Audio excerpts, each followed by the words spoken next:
Yo, hello guys, welcome back to the channel.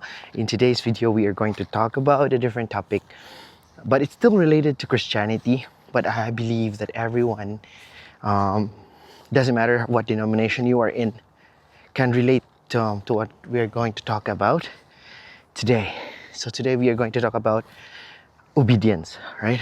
If you guys are having hard time in obeying God, this might help you to obey Him more, actually. So I'm doing my lunch break walk again, actually. Look at that view, guys.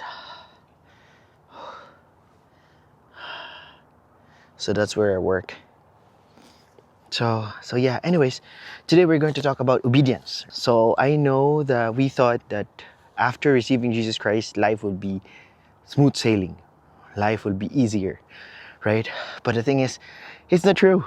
Life will get harder, but at the same time, it's better than what you had before. So when I said life will become harder, it's because trials and temptations will still be keep coming, and this time you are aware of what it is, right?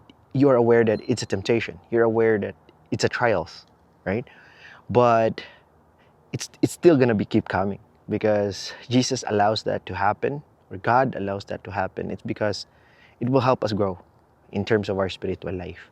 It will mold our character, and then there will be a lot of changing that will happen into your life.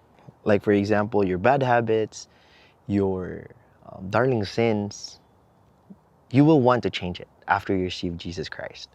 So, our topic for today, we're going to talk about if you are having hard time in obeying God. There's a plant here. This might help you. So, I will leave you guys with a two story.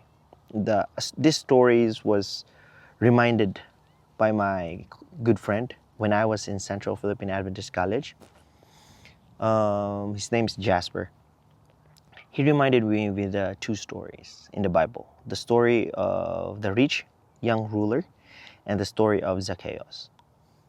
So the rich young ruler, if you have read the story, it's in Matthew. So he went to Jesus, right? And he said, "What shall I do to be saved? I followed all the commandments," right? He mentioned some of the commandments, some of the 10 commandments to be specific, not just a normal commandment. I don't want you guys to misinterpret it. But the 10 commandments, the moral law, the thou shalt not kill, thou shalt not lie, that commandment. And Jesus said to him, sell all your stuff and give it to the poor. So since he's a rich young ruler, instead of doing that, he went away from Jesus, and he went away sad, actually, because he doesn't want to sell all his stuff. He's attached to his wealth, right? And now let's go to the story of Zacchaeus. He wasn't trying to be saved. He was just focused on looking to Jesus, on seeing Jesus during that time. As Jesus is passing by towards the sycamore tree. I'm not sure if that's the tree, but as far as I remember, that's the tree where Zacchaeus climbed up. And then Zacchaeus was so focused on Jesus, on seeing Jesus, just seeing on Jesus.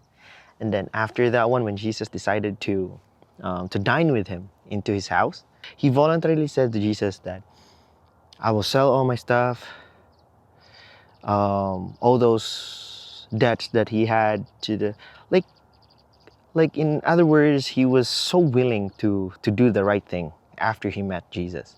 So the first story, the rich young ruler, he was so focused on earning the salvation, on gaining the salvation through following all the 10 commandments, right?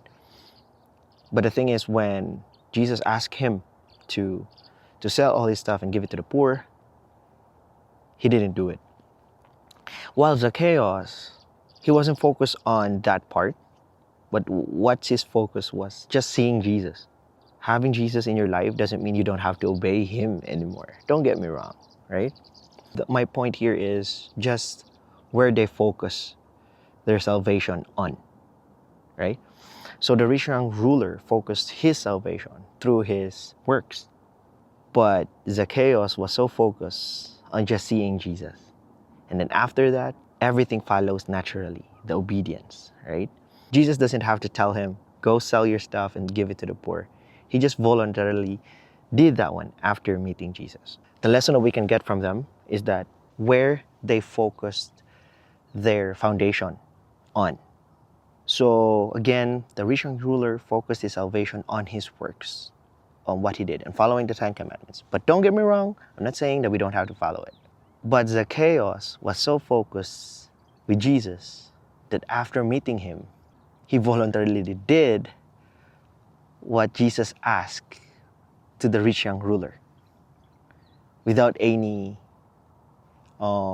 complaints or whatever. He just voluntarily did it. So if you guys are having hard time in obedience right now with Jesus, maybe your foundation is wrong. So instead of focusing on your, oh, I don't want to make mistakes anymore, I don't want to do this, I want to be perfect in the eyes of God. No, you will not be perfect in the eyes of God. That's why Jesus has to die. So instead of focusing those things, focus on Jesus. And everything will follow. It will flow naturally in your life, in general. So if you are having hard time overcoming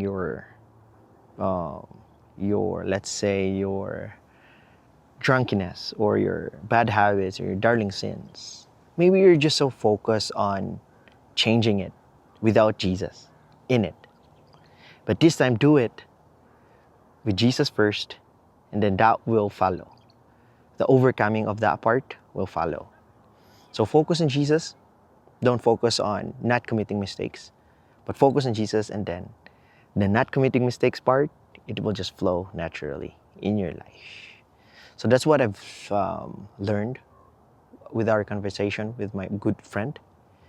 Actually, I've heard this story before, but from him as well.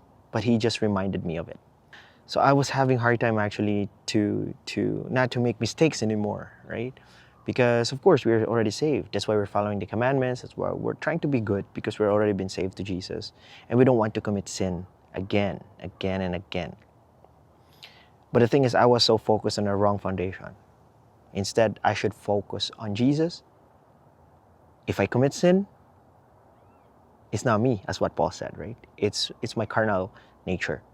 So just keep focusing on Jesus. Because as what, I'm not sure if you watched the Light Bearer podcast, this is what Angelo said. In this verse, the righteous man may fall 7 times, but he gets up on his feet and walk again. Angelo's take here, he said, we are righteous not because we rise up. We rise up because we are righteous. So I hope that you learned something for today, and I hope that your spiritual life, your Christian journey, I hope I was able to help it a little bit to remind you where to focus on.